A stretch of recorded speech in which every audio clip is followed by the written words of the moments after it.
Lei de execução penal. A execução penal tem por objetivo efetivar as disposições da sentença ou da decisão criminal, ou é sentença ou decisão criminal, de forma a propiciar condições para a harmônica integração social do condenado e do internado.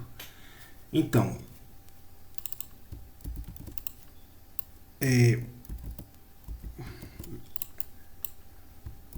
a execução penal ela tem como objetivo efetivar as disposições de uma sentença ou de uma decisão criminal e proporcionar condições para a harmônica integração social do condenado e do internado. A jurisdição penal será exercida no processo de execução na conformidade com esta lei, com a lei de execução penal e com o CPP. Esta lei também se aplica a preso provisório, condenado pela justiça eleitoral ou militar, quando recolhido a estabelecimento sujeito à jurisdição ordinária. Ao condenado e ao internado são assegurados todos os direitos não atingidos pela sentença ou pela lei. Não haverá qualquer distinção de natureza racial, social, religiosa ou política. O Estado deverá recorrer à cooperação da comunidade nas atividades de execução da pena e na medida de segurança. Título 2 do Condenado e do Internado, capítulo 1, Classificação.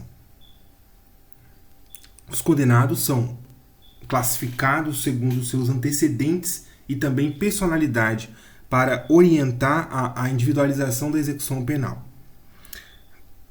Essa classificação ela é feita por critério técnico de classificação que vai elaborar o programa individualizador da pena privativa de liberdade adequada ao condenado ou preso provisório.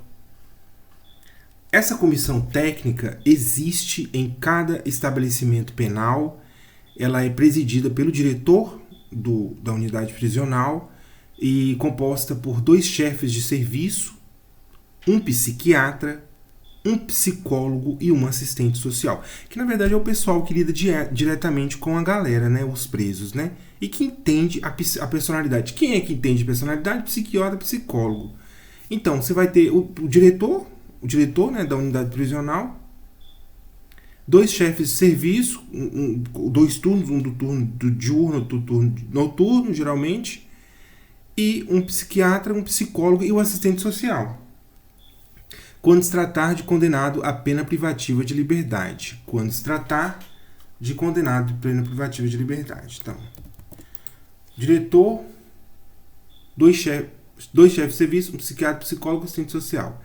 Nos demais casos, a comissão atuará junto ao juiz da execução e será integrada por fiscais do serviço social.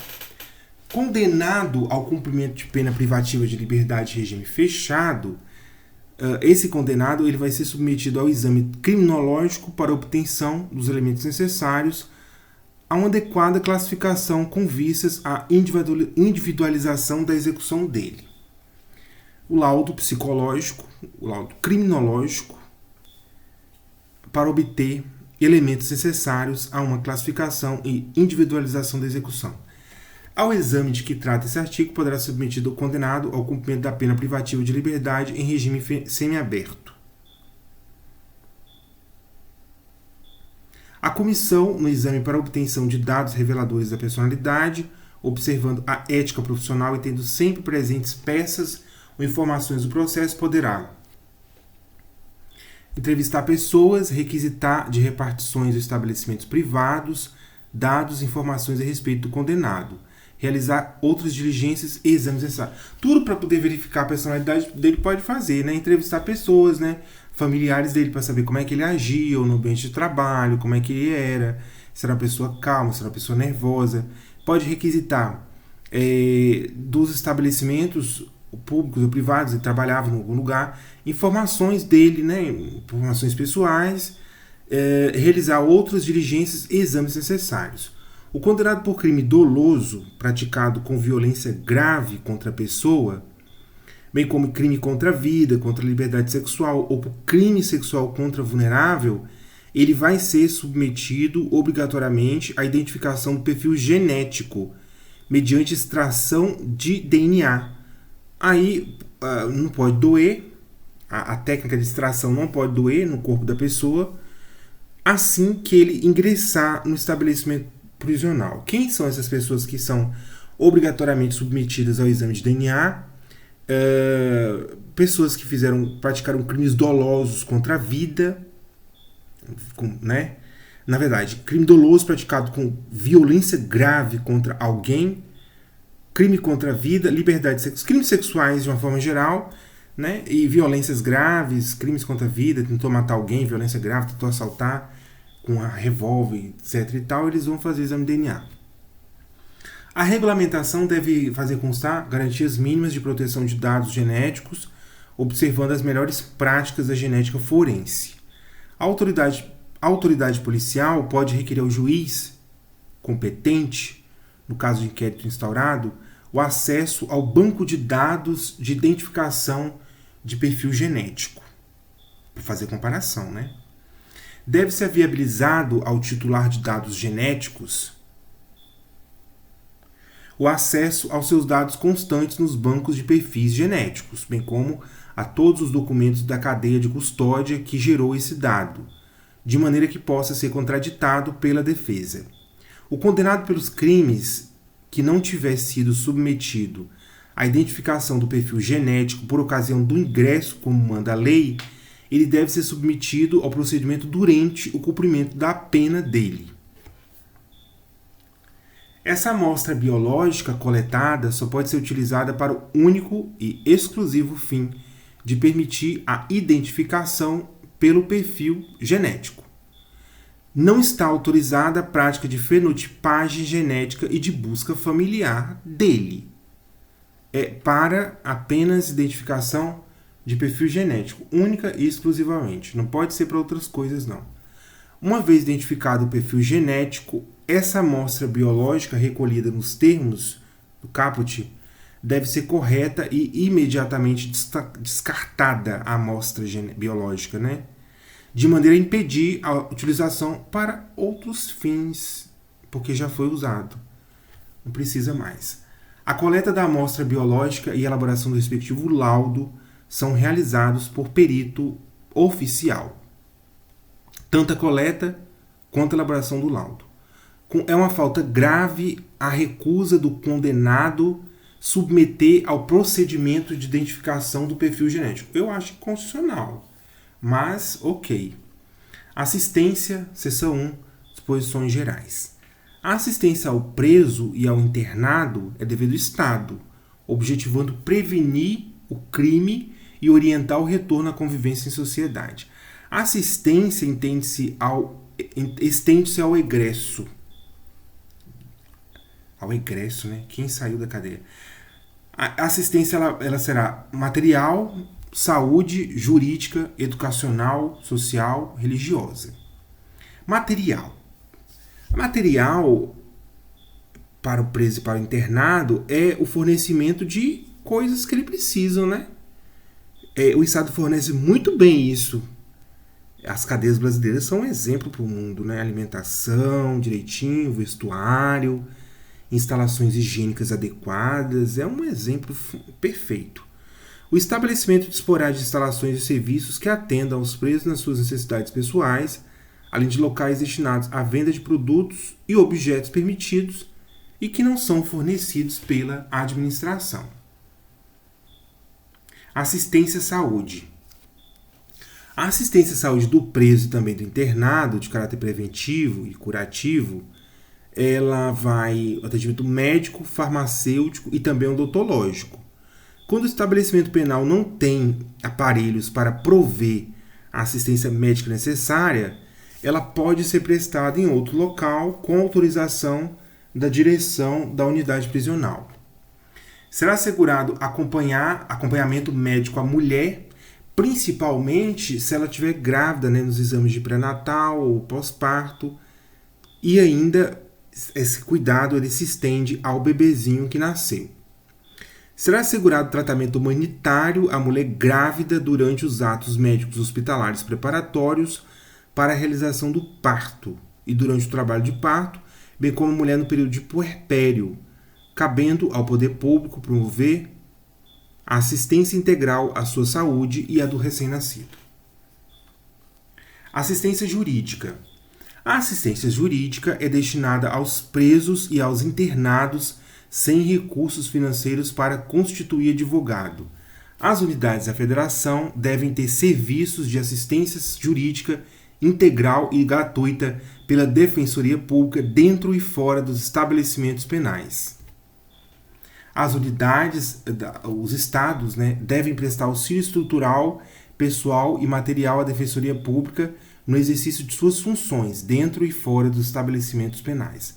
Em todos os estabelecimentos penais haverá local apropriado destinado ao atendimento pelo defensor público. Fora dos estabelecimentos penais serão implantados núcleos especializados da Defensoria Pública para a prestação de assistência jurídica integral e gratuita aos réus, sentenciados em liberdade, egressos de seus familiares, sem recursos financeiros para constituir advogado.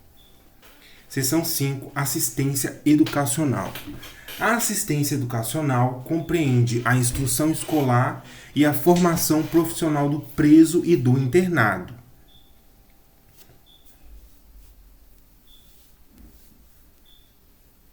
O ensino de primeiro grau é obrigatório integrando-se no sistema escolar da unidade federal do Estado. O ensino médio regular, o supletivo com formação geral ou educação profissional de nível médio será implantado nos presídios em obediência ao princípio constitucional de sua universalização. O ensino ministrado aos presos e presas integra-se ao sistema estadual municipal de ensino, será mantido administrativo e financeiramente com o apoio da União, não só com recursos destinados à educação, mas também pelo sistema de justiça ou administração penitenciária. Sistemas de ensino oferecerão aos presos cursos supletivos de educação de jovens e adultos, EJA. Os entes federativos incluirão em seus programas de educação à distância e de utilização de novas tecnologias de ensino o atendimento aos presos e às presas. O ensino profissional é ministrado em nível de iniciação ou de aperfeiçoamento técnico. A mulher condenada terá ensino profissional adequado à sua condição. As atividades educacionais podem ser objeto de convênio com entidades públicas ou particulares que instalem escolas ou ofereçam cursos especializados. Em atendimento às condições locais, cada estabelecimento é dotado de uma biblioteca para o uso de todas as categorias de reclusos, com livros instrutivos, recreativos e também didáticos. O censo penitenciário deve apurar o nível de escolaridade dos presos, a existência de cursos de níveis fundamental, médio, o número de preso e presa atendido pelos cursos, a implementação de cursos profissionais em nível de iniciação ou aperfeiçoamento técnico e o número de presos e presas atendidos, a existência de bibliotecas e as condições de seu acervo, outros dados relevantes para o aprimoramento educacional de presos e presas. Assistência social. A assistência social tem por finalidade amparar o preso e o internado e prepará-los para o retorno à liberdade. Incumbe ao serviço de assistência social colher os resultados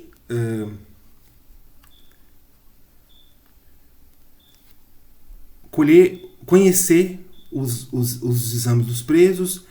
Ele vai relatar por escrito ao diretor os problemas e dificuldades enfrentados pelo assistido. Na verdade, vai fazer todo o acompanhamento do preso, Vai acompanhar o resultado das permissões, saídas e entradas. Aliás, saídas temporárias, Só tem saída. Saída, mas vai voltar. Saídas temporárias. Ele vai também fazer as recreações. Vai promover orientações para que ele facilite o seu retorno à liberdade, providenciar a obtenção de documentos, os benefícios da Previdência Social do seguro por acidente, orientar e amparar, quando necessário, a família do preso, do internado e da vítima. Assistência religiosa. A religiosa tem a liberdade de culto, será prestada aos presos, aos internados, com participação dos serviços organizados no estabelecimento penal, bem como a posse de livros de instrução religiosa. Livros, pode ser a Bíblia, pode ser outros livros também. No estabelecimento haverá local apropriado para cultos. Nenhum preso pode ser obrigado a participar de atividades religiosas. Assistência ao egresso. A assistência ao egresso consiste em orientação e apoio para reintegrá-lo à vida em liberdade, concessão, se necessário, de alojamento e alimentação em estabelecimento adequado pelo prazo de 2 meses. O prazo estabelecido no inciso 2 pode ser prorrogado uma única vez, comprovado por declaração do assistente social o empenho na obtenção de emprego. Considera-se egresso para os efeitos dessa lei o liberado definitivamente pelo prazo de 1 ano a contar da saída do estabelecimento, o liberado condicional durante o período de prova. O Serviço de Assistência Social colaborará com o egresso para obtenção de trabalho. Trabalho, seção 1, disposições gerais. O trabalho do condenado é um dever social e uma condição de sua dignidade humana. Tem finalidade educativa e também produtiva. Aplica-se à organização e aos métodos de trabalho as precauções relativas à segurança e à higiene. O trabalho do preso não está sujeito a CLT. O trabalho do preso vai ser remunerado mediante uma tabela que não pode ser inferior a 3/4 do salário mínimo. Por isso que não pode estar vinculado com a CLT, né? O produto da remuneração pelo trabalho deve atender indenização dos danos causados pelo crime, desde que determinados judicialmente não reparados por outros meios, a assistência à família dele, pequenas despesas pessoais, ressarcimento ao Estado de despesas realizadas com a manutenção do condenado, em proporção a ser fixada e sem prejuízo da destinação prevista nas letras anteriores. Ressalvadas outras aplicações legais, será depositada a parte restante para a constituição do pecúlio em poupança que será entregue ao condenado quando ele sair da cadeia. As tarefas executadas como prestação de serviço à comunidade, elas não são remuneradas, são gratuitas. Trabalho interno. O condenado à pena privativa de liberdade está obrigado ao trabalho na medida de suas aptidões e capacidade. Para o preso provisório, o trabalho não é obrigatório justamente porque ele é provisório e só pode ser executado no interior do estabelecimento.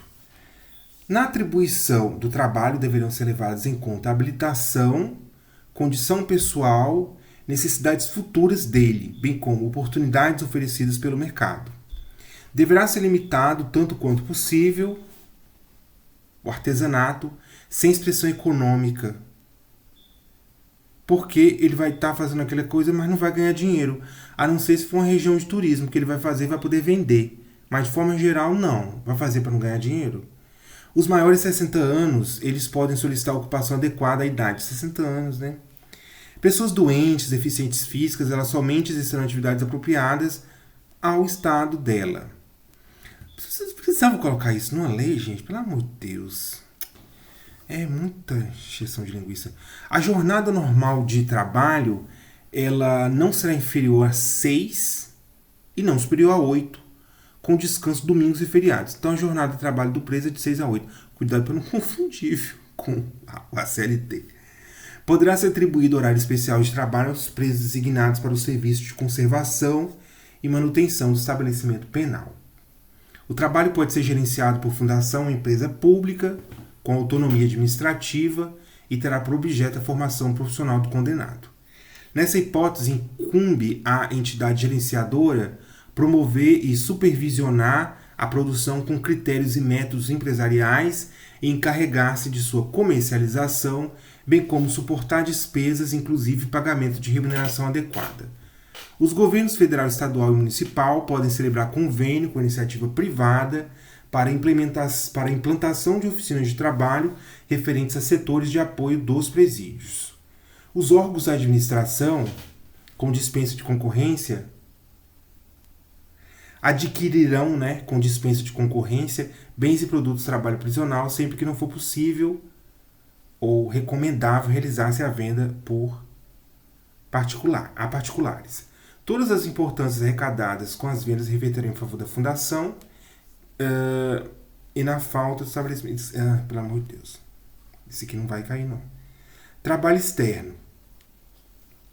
O trabalho externo será admissível para os presos em regime fechado, somente em serviço ou obras públicas realizadas por órgãos da administração ou entidades privadas. O limite máximo. Trabalho externo, né?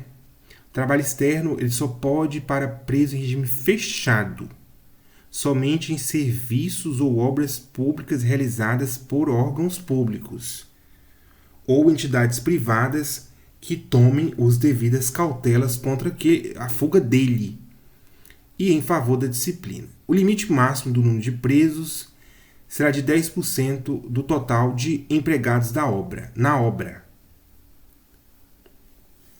Caberá ao órgão da administração, à entidade ou à empresa empreiteira a remuneração desse trabalho. A prestação de trabalho à entidade privada depende do consentimento expresso do preso.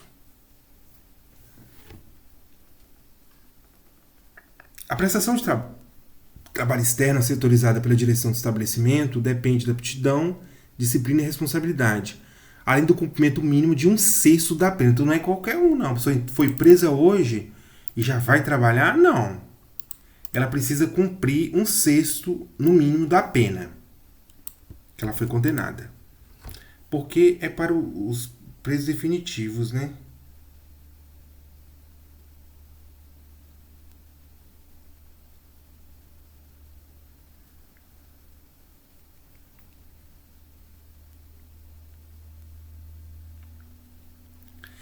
Revoga-se a autorização de trabalho externo ao preso que vier praticar fato definido como crime, tiver punição por falta grave ou tiver comportamento contrário aos requisitos estabelecidos na lei. Deveres, direitos e disciplinas. Deveres. Condenado ele tem obrigações. E tem também as obrigações quanto às normas da execução da pena. Deveres dele, do condenado.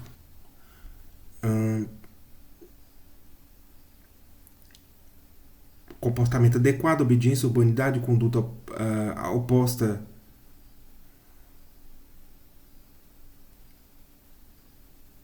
ele tem que não querer fugir e nem subverter a ordem e disciplina. Tem que obedecer, submeter às disciplinas, indenizar a vítima, indenizar o Estado quando for o caso, tem que praticar higiene pessoal e deixar a cela limpa, conservar seus objetos pessoais. O preso provisório ele também precisa cumprir essa tabela. Direitos: alimentação, trabalho com remuneração, previdência social e constituição de pecúlio, que é a poupançazinha dele para quando ele sair.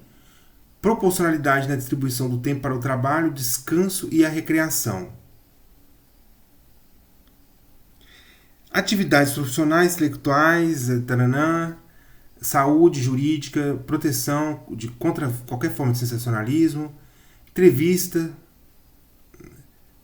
chamamento nominal, visita íntima, igualdade de tratamento, audiência especial, se ele pedir audiência, fazer petição a qualquer autoridade de defesa do direito, contato com o mundo exterior por meio de correspondência, leitura de outros meios de formação que não comprometam a ordem, a moral e os bons costumes, atestado de pena a cumprir, emitido anualmente sob responsabilidade da autoridade judiciária, sendo que o 5, 10 e 15 pode ser suspenso, restringido mediante ato motivado do diretor.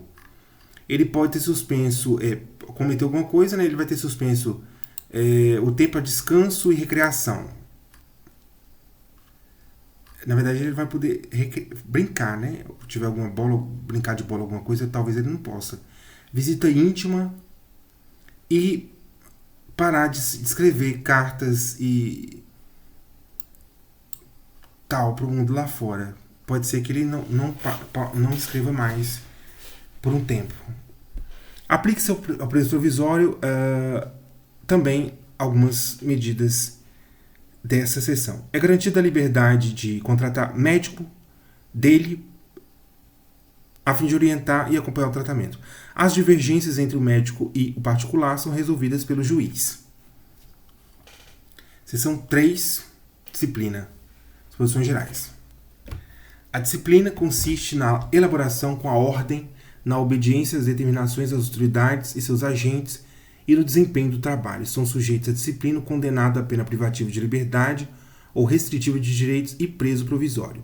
Não haverá falta na sanção disciplinar sem expressa e anterior previsão legal ou regulamentar. As sanções não podem colocar em perigo a integridade física e moral do condenado. É vedado o emprego de cela escura. São vedadas sanções coletivas.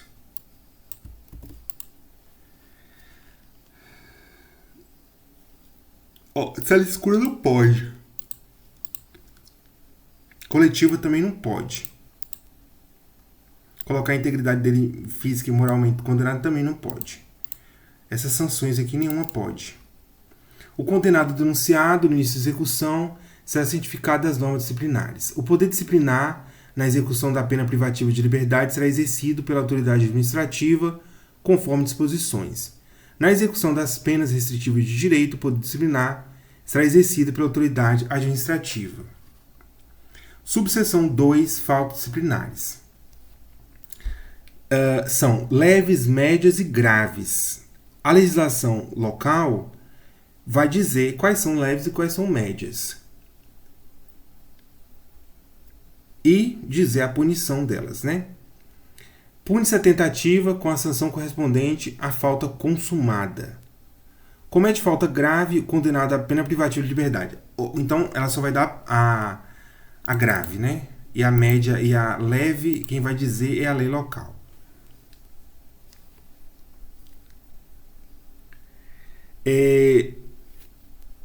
Tanto incitar como participar de um movimento para subverter a ordem ou a disciplina. Fugir, possuir indevidamente instrumento capaz de ofender a integridade física de outras pessoas, provocar acidente de trabalho, descumprir no regime aberto condições impostas, inobservar os deveres legais, né?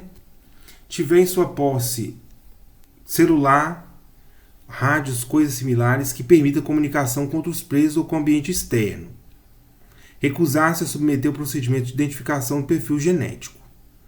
O disposto neste artigo aplica-se em couber preso provisório. Comete falta grave o condenado à pena restritiva de direito que descumprir injustificadamente a restrição imposta, retardar injustificadamente o cumprimento da obrigação imposta e não observar deveres. A prática de fato previsto como crime doloso constitui falta grave quando ocasionar subversão da ordem de disciplina internas, sujeita o preso provisório condenado. Características.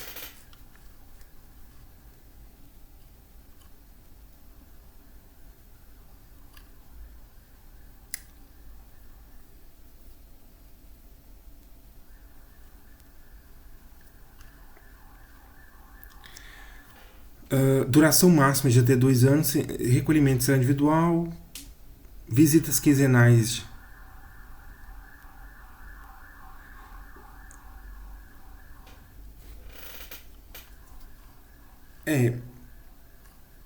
Esse aqui, ok.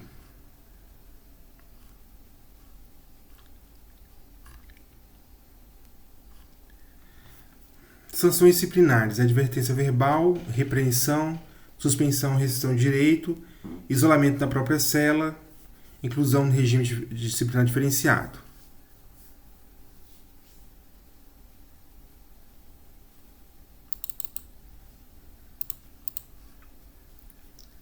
Recompensas: elogio e concessão de regalias.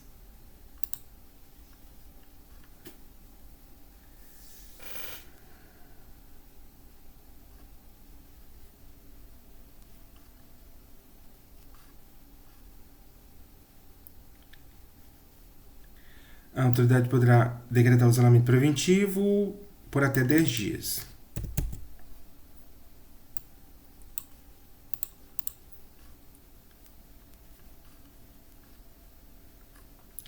Órgãos de execução da execução penal: Conselho Nacional de Política Criminal e Penitenciário, Juiz de Execução, MP, Conselho Penitenciário, Departamento Penitenciário, Patronato, Conselho da Comunidade, Defensoria Pública.